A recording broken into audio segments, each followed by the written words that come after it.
Hello, I'm Evian, and I have a fringe. It's great to be back, and welcome back to the 2023 Formula 1 season. I respect it's been a while. There have been various rumours circulating about my sudden disappearance during last season in 2022. I'd like to go on the record and say all of those were wrong, and I also want to go ahead now and say thank you to the sponsor of today's video, Raid Shadow Legend. Now, of course, we're 2 races in to the 2023 season, and inevitably it was Red Bull that stole a march on absolutely everybody.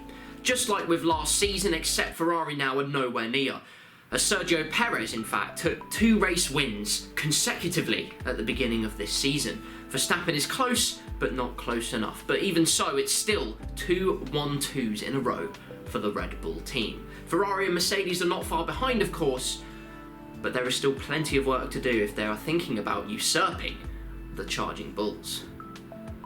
But of course, there's plenty more that has happened over this season, so let's think of the big winners. I think of one, Ribena Racing. Yes, they returned after imploding midway through the season. I don't even know what happened, to be honest with you. Anyway, they're back, and they are back for revenge. A P5 and a P7 has caught the eye of many a secondary sponsor. They're proud to announce Equator Oil as their new secondary sponsor for the next few races, which, given the current state of the environment, is not a great idea. The team is being deadlifted by one Karl Puranik, as we saw last season with Oscar Piastri as his teammate. He moved to McLaren after Ribena Racing imploded, and now has his trade at McLaren. Hasn't scored any points yet, but I'm sure he'll find his feet soon. For now though, Karl Puranik has 2 big points finishes to his name and finds himself 5th in the standings miraculously, which is great news for him. But his team have a lot of work to do if they are to catch up to the big boys during the course of this season. The teams, of course, upgrading hugely over the course of this season, as F1 has always been a technical and developmental race. That's a word, I promise. But the point is, Ribena Racing have 3 upgrades attached to their wagon in 3 departments, and this is what the performance index looks like. A very condensed midfield battle now, but the top boys are quite a way away. Unfortunately, there have been some lowlights, shall we say. Aston Martin haven't been nearly as vicious and as ferocious as we would have expected. Fernando Alonso, of course, has scored points very consistently, but not nearly as high up as he would have thought. Lance Stroll's underperforming, but the real big question of the day is Ferrari. I see you. Their power units have exploded now twice in 2 races, and reliability is a huge concern for the team in Italy. Their engineers were quoted as saying,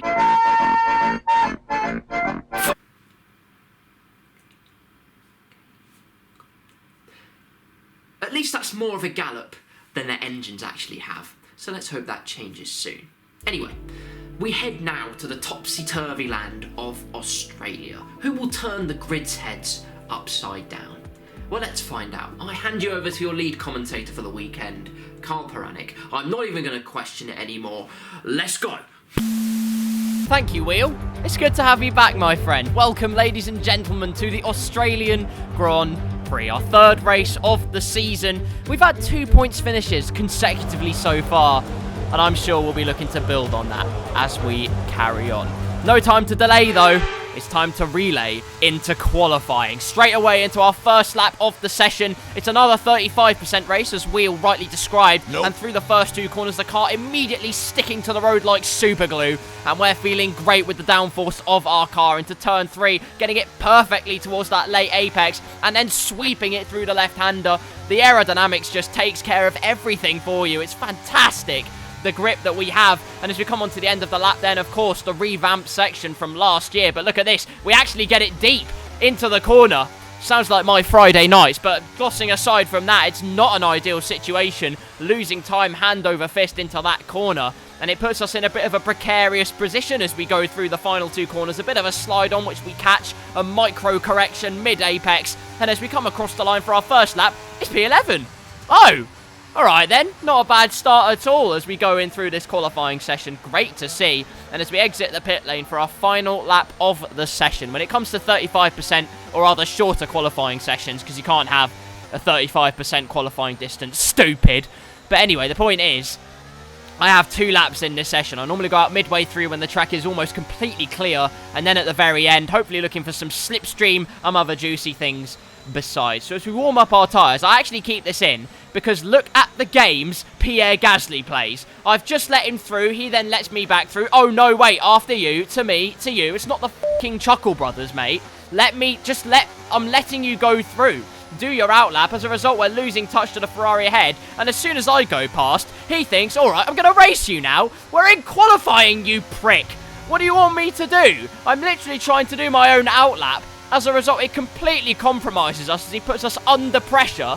So that's not ideal at all. So we go into our qualifying lap then, and then our mission now is gazump Pierre Gasly. Through the first corner we go, gaining a little bit of time, a bit better on the brakes, pushing the car as far as it will go to its limits and beyond. Through this corner, we're actually a bit more tentative, and look at that, we lose about half a tenth, but into this corner, pinch it into the apex, have more confidence on the throttle, and as a result, we are about the same amount ahead as we were when we went through turns 1 and 2. Through this chicane then, missing the apexes, I feel like it's vital to do this to keep the car stable, and it proves to pay dividends, nearly a tenth up, but this is the corner, providing we get it right, where we'll gain the time, and my goodness we do. Look at this, 3 tenths gained in a single exit, fantastic, and now we're licking our lips. We are smacking our smackaroonies because I am tasting a gorgeous main course here for our qualifying position, currently P12. But as we cross the line, I am proud to reveal with 2.5 tenths gained, we are P9 for the Australian Grand Prix. A very neat result indeed. Great stuff. Again, starting inside the top 10 for the 3rd time this season. We haven't started outside the top 10 at all, and we are a brand new team. But in better news, look at this. What's this? Red Bull, not even on the front row. Charles Leclerc and Lewis Hamilton, both gazump and thwart the Red Bull's charging opportunities. And suddenly, the red mist will descend on the team from Milton Keynes because, my goodness, they have been properly gazumped. Meanwhile, as we look down the bottom of the grid, ignoring Enzo Fittipaldi for a second, Nico Hülkenberg has a grid penalty for illegal blocking. You naughty sausage. As we wait for him to put his Frankfurter away, which is disgusting. The point is, despite girth issues for Nico Hülkenberg, we lie P9, which is the main news of the day, ahead of Lando Norris once again. But the Alpine of Esteban Ocon, don't count him out. He's actually a tenth ahead of us in this qualifying session. So maybe Alpine are on the march. Maybe I was too tentative on my lap. Should have pushed it to the ragged edge a bit more. But that's all hindsight. Who knows what it could have been. The race is where the points are. So let's go. Welcome to magnificent Melbourne in the Australian sun. This is a fantastic city and it's a fantastic and slightly revised racetrack.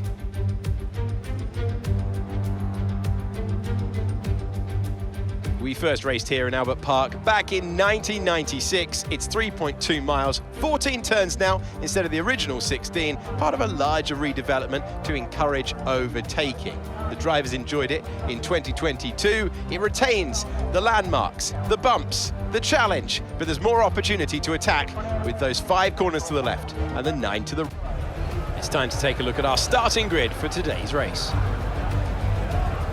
Fantastic effort from Charles Leclerc yesterday, and it's put him on pole, and it's Lewis Hamilton alongside.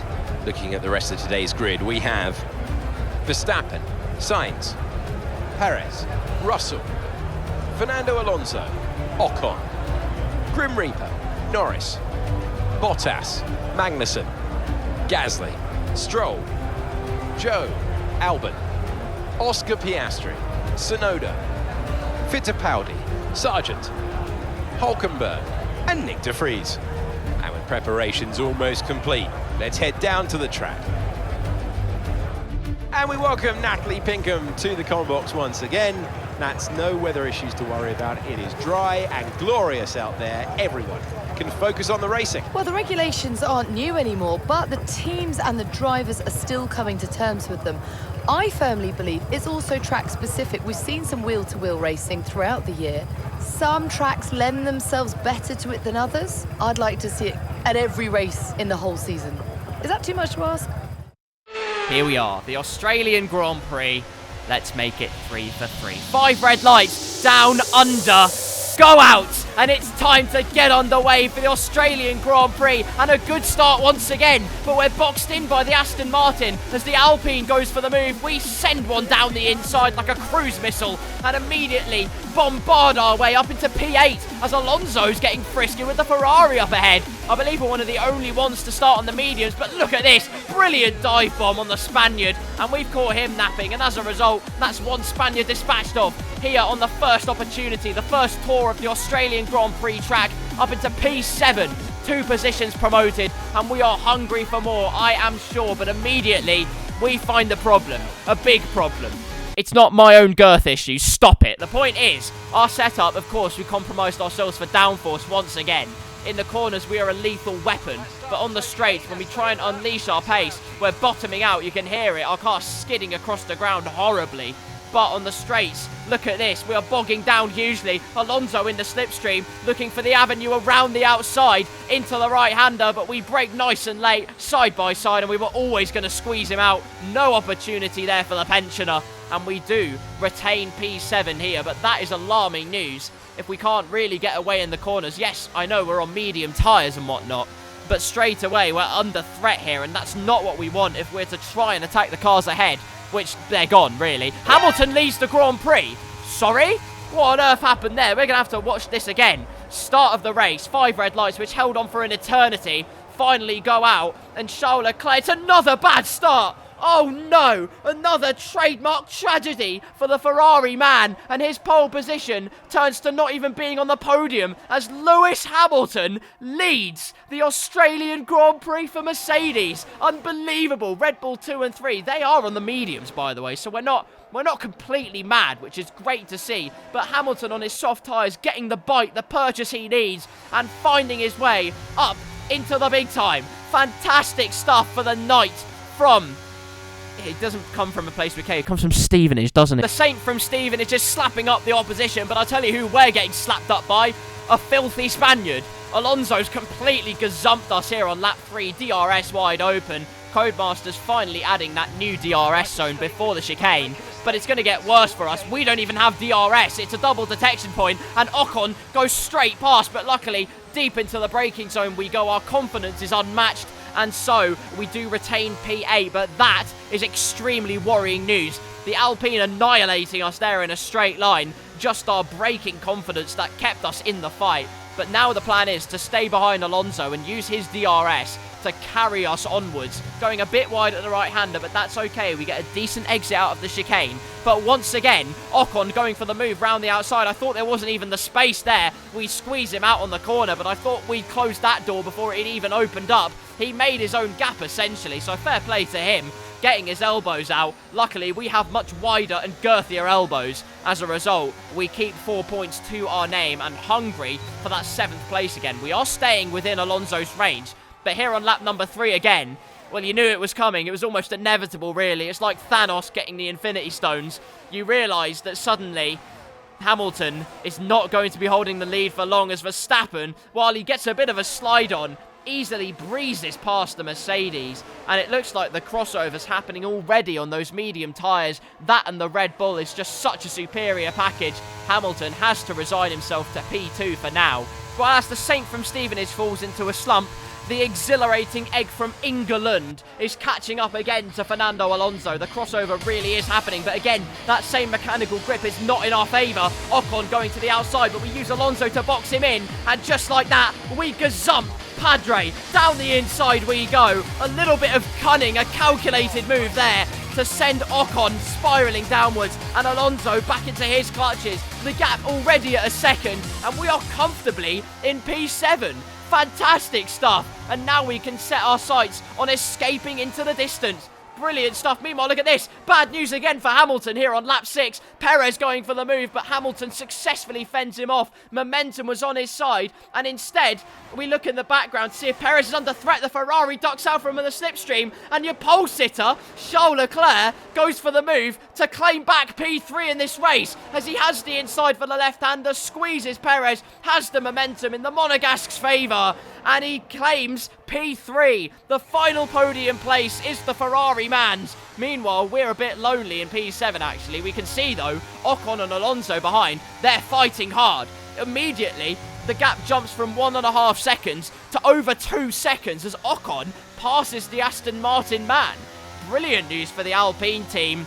Aston Martin have an abysmal time here. Alonso P9, Lance Stroll, his teammate, not even in the points currently. So that's terrible news. Meanwhile, as you can see, we're just sliding our way through this Albert Park complex, finding any bit of grip we possibly can. As you can see, this is what we just need to do, though. The gap now 3 seconds as Alonso retook P8. So that's great news for him. We just need to keep it consistent, meanwhile. Just keep it within the track limits, the confines, as much as we can. Ignore my track extending at some point. I know I have skill issues. But through the right-hander we go. This is what we need to do now. We're not really catching up to the cars ahead. As you can see, Verstappen has peeled off into the distance brilliantly in his case. As we go on to lap 9, the gap is now back down to 2 seconds. I can explain now, I'm bad. That's all you need to know. But Ocon and Alonso gaining time hand over fist on me, but we're coming into the pits at the end of this lap to slap on a fresh set of hard boots onto our wagon. Lots of people ahead of us coming in as well. Hamilton and Leclerc to say, well, both of those drivers to say the least also coming in with us. Looks like Ocon's coming in, and I'm not sure about Fernando Alonso. Is he coming as well? I can't tell. My screen is in minus 65p. My teammate's in. Oh, sorry, Enzo. I mean, I'm not doing him any favours, really, am I? We light up the tyres at the pit exit to try and set the F1 scoreboards ablaze as we ignore the FIA didn't see it, so it's okay. Lap number 10, the fulcrum point of this race, halfway through, and it's imperative we don't get passed by America's hope and dream. Luckily, we don't, and we keep P11 to our name, which is provisionally, I believe, still P7, which is great news for us. The gap to the cars ahead is 7 seconds. We're never catching them. It's going to be quite a lonely race from here on out, and that's okay with me. That's kind of what I need. Just a safe race all the way until the end. No threats behind, and we keep it all together and bring home more points for the team. And that's all we need at this point. We are a new fledgling outfit. And as we come on to lap number 11, as you can see, we equalise ourselves. Gasly and Piastri actually pit really late. And in the end, we reclaim our rightful P7 in this race, which is great news for us. And yes, I will admit it's a lonely race, but this is where things get interesting. Lap number 12, looking at Charles Leclerc's point of view, Max Verstappen has just exited the pits on the hard tyres. Leclerc, of course, on fresh mediums, still fresh currently, so he could be a threat here. Red Bull could have been caught with their pants down here, about to have their world turned upside down. As to the inside, Charles Leclerc goes, and he's taken the provisional lead of the race. Charles Leclerc in the Ferrari, who started on pole, did a great lap time to gazump the Red Bulls and stun the paddock. It's now stunning the paddock once again here. He takes the lead of the Grand Prix once Perez comes in. As we look at the Mexican man right now, look at this. He's dropped down to 6th. Oh no! Perez has been caught absolutely napping the championship leader, who currently has 2 wins to his name. Looks like he's not going to be getting a hat-trick of wins in this season. 6th place and firmly behind the rest of his competitors who are on the mediums currently. So he's got it all to do to try and pass his competitors. Meanwhile, here we are, the gap to Ocon 3 seconds. Alonso, meanwhile, is up to P9 again. I failed to mention this, actually. Alonso dropped a load of positions. He pitted quite late, I believe, to have the freshest mediums possible. And in the end, it's cost him big time, currently with a huge gap to the Alpine. But he made some great moves along the way, which I'm sure I'll be able to show you later. But we'll look at that in a minute. The point is, we're driving an incredible race, and this is what the race has been stabilised to currently, as Perez actually gets past George Russell ahead. P5 now for the Red Bull man, as he looks to try and limit the damage that his own team have caused him. Not much unlike real life at points, but most of the damage he does is to himself. Through the final corner we go for the 15th time in this race, keeping it well within the confines, no dramas at all, and entering lap number 16, because it comes after 15.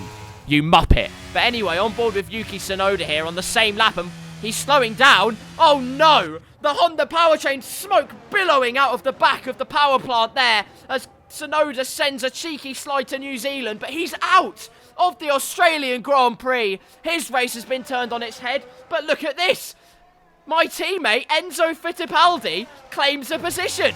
Fantastic. He promotes himself up to P19, but this is what I was talking about then. Alonso, who'd pit later, dropped a load of positions, but look at this. 3 wide into the right-hander. You don't want to be doing that too much. Norris on the inside compromises himself, and who comes out on top? It's Fernando Alonso. 2 positions gained in a single corner on the outside. Sends them to the Shadow Realm. A great move there from the most experienced man on the grid today. Meanwhile, looking back at our race as we skate across the curb, the car bottoming out, but we're finding some great pace as Perez is looking to get past Sainz, and Hamilton's dropped down as well. So, it could well have been another 3 wide moment there, which Perez has come out on top with in this case. Look at this in front though, Verstappen and Leclerc very close to one another. It's all getting very interesting indeed. Lap number 18 now of this race. Alonso is all over the back of Ocon behind. And surely, inevitably, there is going to be a move completed by the Aston Martin. Man, Bottas has kept up very well as well on the back of the Aston Martin. But to the outside, Alonso's trademark overtaking place. This time 2 wide, and he makes it look trivial. It's textbook. It's absolutely tremendous from Fernando Alonso to promote himself back up into P8 and give chase to us. But of course, the mediums have won so much at this point. But here's one man who picked the right strategy, made no wrong moves, and for his first race win of the season, the double world champion gets his conquest underway. Max Verstappen wins the Australian Grand Prix. Leclerc did everything he could to try and get past, but it wasn't enough. The pole sitter just didn't have it in him. Perez will claim P3. Meanwhile, for us, what can you say? It's superlatives again and again for Ribena Racing. Last year, we found it tricky to keep ourselves in the points. This year, we are more than comfortable. The safety blanket has been taken off, our shackles removed, and with 3 points finishes in a row, we'll aim for even more. It's P7 at the Australian Grand Prix. An incredible result once again. We are best of the rest behind the big 3. Aston Martin have no answer. No one has any answer to the majesty of Ribena Racing. Alonso, your driver of the day, but we take the plaudits once again. We've witnessed some great battles on the streets of Melbourne today then, and they've taken a fantastic win.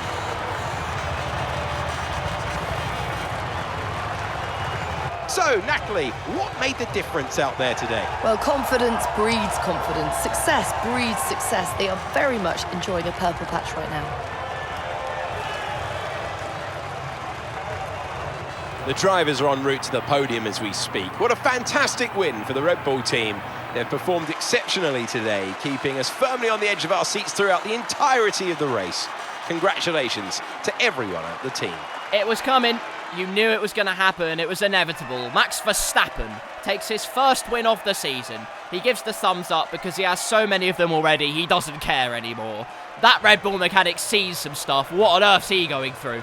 Anyway, look, Verstappen, as they spray their Sprite Zero, probably, on the podium. Red Bull have 3 wins in a row, but Charles Leclerc is threatening them. He's getting closer, and his second podium in a row. Ferrari will be very optimistic about that after the engine failures they've had during the first 2 races. But for us, once again, P7, our second P7 of the season, our 3rd points finish. Consecutively, our 3rd points finish. Fantastic result indeed. And what more can you say, really? Our pace wasn't quite there today. You can see our fastest lap wasn't as quick as some of our competitors, probably courtesy of the tyre compound we were on and other things like my crippling skill issues. But at the end of the day, that all goes into insignificance, and the significant thing is that we're ahead of all of them, and they can shove it up their arse. Anyway, looking down the rest of the grid, Bottas P9, Ocon does claim 1 point in the end. My teammate gets P18. So good news for him. At least he didn't finish cripplingly low this time. Didn't finish behind Nick De Vries and Sargent, which is the bare minimum, really, I expect from my teammate. He did a good job out there today. One man who will be disappointed, though, is Lance Stroll. Look at this, P17. How bad do you have to be? Alonso can take that car to P8. The minimum Stroll should be expecting is points in that Aston Martin. And he's P17. Oscar Piastri overtook him, by the way. Stroll was genuinely slow today. Unbelievable. Aston Martin will have to ask many questions of their second driver going forward, because that is really not good enough at all. Lando Norris as well, not having the greatest race, despite starting in the top 10 and looking to have the pace. Nothing doing there. Gasly also threatening for points once again, so it's looking good for the Alpine team. But let's look at the drivers' standings. Perez still has the lead of the championship, but the gap is cut down to just 4 points between the two Red Bull drivers. Hamilton has a 1-point gap deficit between himself and Carlos Sainz for third place. We are down in P7 now, but the big six are much quicker than us, so we can just expect that, let's be honest. Alonso comfortably in P8 with Norris P9, Bottas P10 in the standings. Ocon, the only other driver now to score a point in this season. All the other drivers will get there eventually, I am sure. In the Constructors, Red Bull have a comfortable lead, but once again, we will see how this season plays out, because at least in my team's cases, anything can happen, and oh my god, it usually does. Alpine, our P7, and the only other team to score points now on the board consistently. They are joint on points with Alfa Romeo. Haas, Williams and AlphaTauri are yet to score points in this season. But it's only 3 races down. Anything can happen. We're deadlifting our team currently, but you never know what could happen. This man here, who's the 7, represents his brain cell count once again.